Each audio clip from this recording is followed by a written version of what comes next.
Thank you very much. And I want to give my apologies to the people at the back, but I'm going to remain seated, as you can hear, and I'm fighting this flu, and so I really prefer to sit. And in addition, it's very intimidating being on this panel. This panel is called Capital Disposability Occupations, and I'm calling my presentation Enclosure, Epistemic Dispossession, and Challenging Notions of Disposability. For those of you who aren't with us for the whole week, as Alex has said, this panel is part of a broader workshop focusing on occupying radical geography, in which we're exploring both what we understand by radical geography and what we understand by occupation. We've been playing with multiple ways of reading occupation as conquest and imperial control over space and people, as a type of job that you do, in the case of our discussions, the occupation of radical geographer, and as a counteraction of resistance, as in the Occupy movement. Some of the discussion has focused on whether the latter is possible. So the question, are there non-oppressive, non-exclusionary ways to claim your own place and occupy a space without excluding or oppressing others? How do we become occupied by a space when we occupy it? So it's been a very generative set of discussions. In this talk, I'm going to focus on occupation mainly in the first sense, as the conquest, capture, and control of space and resources, not on the grand scale of the nation, but on the rather humble scale of a garbage dump in Soweto. And I'm going to link this discussion of occupation to debates around disposability. Frequently throughout the first day of our workshop, people made links between disposability and occupation, referencing how certain people, black men, the poor, migrants, are disposable in this context of racial capitalism. My research focuses on reclaimers, often referred to as waste pickers, who are often held up as the epitome of so-called human waste, as people who have already been disposed of by the capitalist system and who must subsist on the material detritus of that system. I'm going to look at the case of this garbage dump in Soweto called Marie Louise, where reclaimers fought their way in, worked for years as reclaimers, only to have the city try to evict them and give the contract to a formal recycling company. This is a story being played out across the world, and in many ways it could be seen as a classic case of accumulation by dispossession, in which people who are already seen as human waste are rendered even more disposable. So I just want to discuss a little bit these theorizations of human waste before I get into my discussion of Marie Louise. The concept of human waste is increasingly employed by Marxist scholars who interrogate the relationship between waste, labor, and value. The first substantial theorization of human waste that I know of is Bauman's rich, provocative, and decidedly non-Marxist book, Wasted Lives, Modernity and Its Outcasts. The production of human waste, or more concrete, Bauman argues that the production of human waste, or more concretely wasted humans, is an inevitable outcome of modernization and an inseparable accompaniment of modernity. Bauman frames reclaimers as the very embodiment of human waste and as emblematic of the unity between human and non-human forms of waste. He argues that with reclaimers, quote, the stage is set for the meeting of human rejects with the rejects of consumer feasts. Indeed, they seem to have been made for each other. And Bauman paints a particularly dismal and bleak understanding of what it means to be human waste. There's really no escaping that status. And he says, for anyone who is once excluded and assigned to waste, there are no obvious return paths to a fully fledged membership, nor are there any alternative officially endorsed or mapped roads one could follow towards the alternative title of belonging.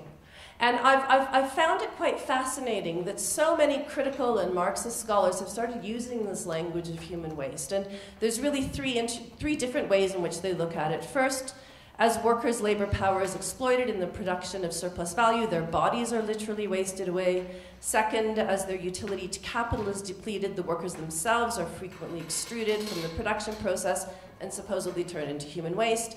And third, within the current phase of capitalism, it's argued that there's increasing numbers of people whose labor power is simply never employed by capital and who are permanently assigned the status of human waste. And this is kind of the theorization of human waste that I'm going to focus on.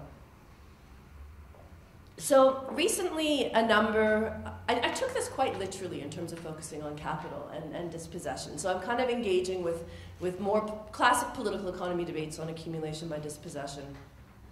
Recently, a number of theorists, including Tanya Lee, Saskia Sassen, Kalyan Sanyal, and others, have noted that a key feature of accumulation by dispossession in the current era is the delinking of dispossession and proletarianization, as capital values the resources to be enclosed, but not the people who must be dispossessed of them. Rather than being a central mechanism for bringing people into capitalist labor relations, accumulation by dispossession in the current era plays the opposite role of rendering increasing numbers of people permanently surplus to the needs of capital. It's easy then to start going down the route, I suppose, of framing such people as human waste. But what I want to do is take a step back and look at the resources that these people are being dispossessed of. The literature treats these resources as if they are objective, natural facts that simply exist. The poor people who previously had them were somehow just fortunate enough to stumble upon them or to be born where they were located, and now the same resources are being taken away by capitalists. But I want to use the example of how reclaimers at Marie Louise turned a garbage dump from a commodity cemetery into a resource mine, to look at the role that informal workers play in creating resources, and in particular at their role as epistemic agents, to complicate how we understand accumulation by dispossession as a simply economic process, to challenge notions of human disposability and human waste, and to highlight the political and theoretical stakes in seeing informal workers as epistemic agents and the centrality of epistemic dispossession, both in affecting accumulation by dispossession and in fomenting opposition to it. And I'm going to try to end with some broader reflections on the broader political and theoretical stakes of unproblematically using the language of disposability and human waste when critiquing processes of occupation and dispossession. So in the paper that I draw this from, I spend quite a bit of time drawing on the work of philosopher John Searle and his notion of social ontology to develop this complicated argument around how reclaimers transform the social ontology of a garbage dump from a commodity cemetery to a resource mine. But basically that's just fancy ways of saying a garbage dumps in Johannesburg and in many parts of the world are legally created as commodity cemeteries. Their sole purpose is to bury the detritus of production and consumption. And this was the case with Marie Louise in Johannesburg. It was forbidden, actually, to do anything other than bury commodities there. But when Marie Louise was opened in 1993, at least since 1994, reclaimers had been working there. And they fought their way into the dump, and they worked informally, and the city kept trying to kick them out. And eventually, the city relented, realized it was just a losing battle, and allowed them to stay. But what I tried to do in this paper is to look at the knowledge that's required to transform a garbage dump into a resource mine. So the first reclaimers who worked at Marie Louise were just collecting used dairy products to sell in the townships. And then some new reclaimers came. They followed the trucks from a dump that had closed, and they had the knowledge that recyclable materials could be gathered from the waste and could be sold into the formal economy. So that was essential, the knowledge that these materials could be valued, who to sell them to, how to sell them. And the knowledge of reclaiming, what I argue, is not self-evident. I mean, trust me, I have spent a lot of time on a garbage dump and I wouldn't know where to start. So it takes skill and knowledge of the potential value of different resources to know what you want to extract, what you should focus on, and how you should prepare those materials. So as I mentioned, the reclaimers fought very hard to obtain the right to retain on the garbage dump. Eventually, they reached a verbal agreement with the city and the company that was managing the dump to allow them to stay there. And they had 6 months of relative garbage bliss where they could work in an unharassed way on the garbage dump. But unfortunately for them, they had transformed the garbage dump into a resource mine at precisely the moment when local government in South Africa and around the world was neoliberalizing. And I think Prashani spoke yesterday, for those of you who were here. about Igoli 2002, which was this major commercialization, privatization program in the city of Johannesburg that took all of the city's services and turned them into private companies. And the waste management departments in Johannesburg were turned into a utility called Pick It Up, which now had the challenge of being a profit-generating activity. And as Pick It Up came into being, they realized, wow, if the reclaimers can make money from trash, so can we. And so one of the first acts of Pick It Up was to try to evict the reclaimers and to give the contract, to give a monopsonistic contract to a private company called Benjamin Recycling to extract all of the recyclables. Interestingly enough, though, Benjamin Recycling wasn't going to go in and get their hands dirty and actually do the labor of extracting the recyclables from the trash. The reclaimers were to remain and do that, but they were going to be forced to sell their materials to this company. So what's quite interesting is that this whole process of accumulation by dispossession, which was going to be transferring this resource, which I argue was actually created by the reclaimers, to a private company, was predicated on the company continuing to benefit from their knowledge and their intellectual labor and their skill, but not to recognize their role in this process. So a growing body of literature argues that because accumulation by dispossession reduces valuation to monetary terms, it excludes and erases other ways in which spaces and resources have been valued prior to their enclosure. Given the importance of these alternative valuations to people's ways of life and livelihoods, the imposition of narrow economic valuations plays a key role in fomenting resistance. So there's a lot written about this. What I'm arguing is that at Marie Louise, the reclaimers' grievance wasn't that their way of valuing the resources was erased, but rather that it was appropriated, and that simultaneously their role in establishing the materials as valuable resources was denied. The reclaimers were acutely aware that it was they who had produced the knowledge that the dump could generate value, turned this idea into reality, and possessed the intellectual and physical skill required to identify, extract, and prepare items with potential value. They were highly aggrieved that Pick It Up and the council were attempting to rob them of the resources that they had created without giving them any credit or compensation. As one of them explained to me, quote, "When we started working there at the dump, nobody knew what was in the dump. Even those companies which were recycling, now they're called big recycling companies, they didn't know that there was recyclable material in the dump. They saw it because we went and retrieved it and we brought it to them. So it was us who started that job there in the dump. Now they wanted to take over and make as if it was theirs. When they talk about recycling, they all talk about companies. Companies have never been in the dump." This reclaimer clearly identified how the production of knowledge by the reclaimers was crucial in establishing Marie Louise as a site for the production of value, and that the failure of the state to recognize the reclaimers' role as epistemic agents was central to their grievance. So I go on to use Miranda Fricker's concept of epistemic injustice to think through the role of knowledge production and struggles over knowledge in the attempted enclosure of Marie Louise. And I don't know how much time I have. Am I fine? Okay. According to Fricker, epistemic injustice is a wrong done to someone specifically in their capacity as a knower. She identifies two types of epistemic injustice. The first is testimonial injustice, which is when someone is wronged in their capacity as a giver of knowledge. And it occurs when prejudice causes a hearer to give a deflated level of credibility to a speaker's word.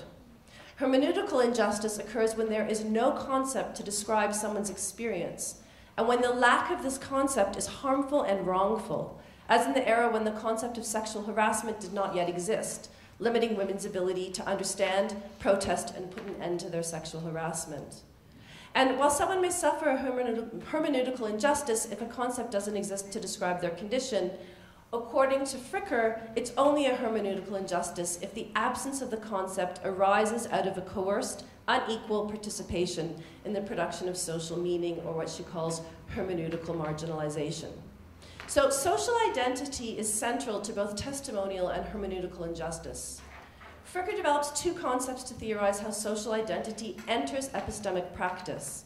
Identity prejudice captures discrimination against people based on their, quote, social type.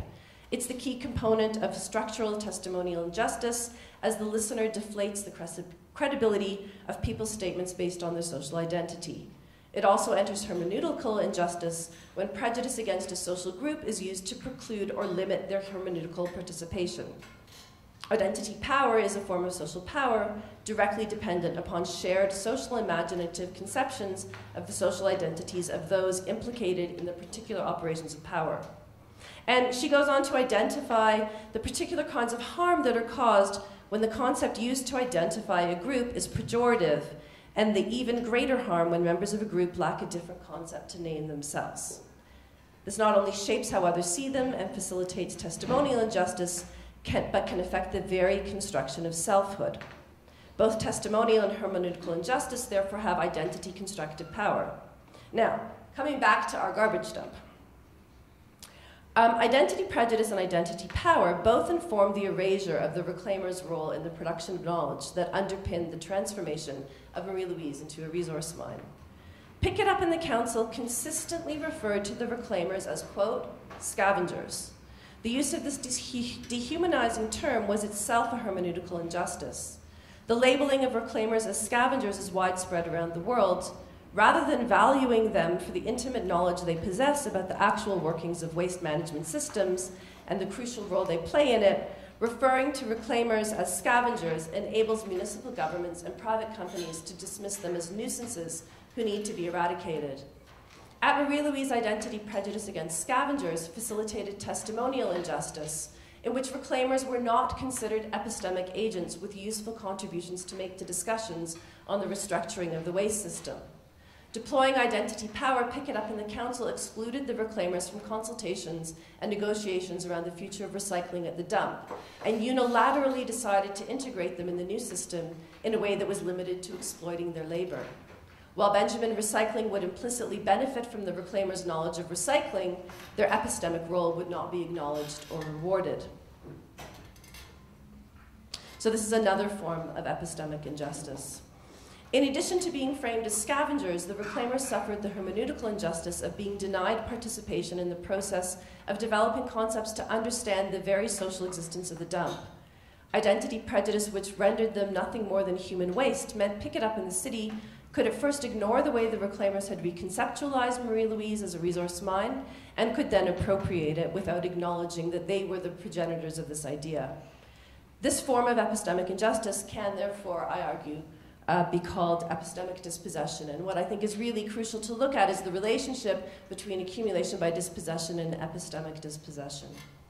Now, of course, the key injustice for the reclaimers was the threatened dispossession of their control over the resources with latent value at the dump, because this is what their livelihoods depended on.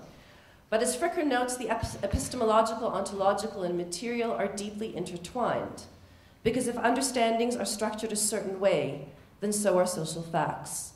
The planned material dispossession of Marie-Louise was therefore intimately related to and predicated on epistemic dispossession. And what's really interesting for me is that the reclaimers at Marie-Louise, even though they were referred to as scavenger, and Fricker argues that this could have led them to undermine their own agency, they were very aware of their own epistemic agency, and they repeatedly asserted that they had discovered the dump and that they owned it.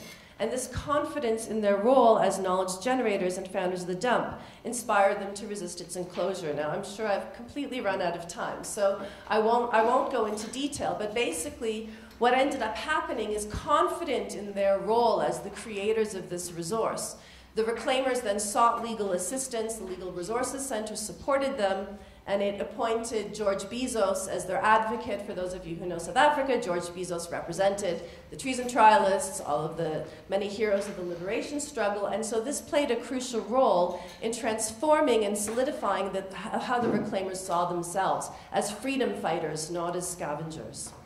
And when they eventually took the case to court to argue against their eviction, the judge ruled in their favor, and the judge didn't say that they couldn't be evicted, but the judge said that they needed to be consulted.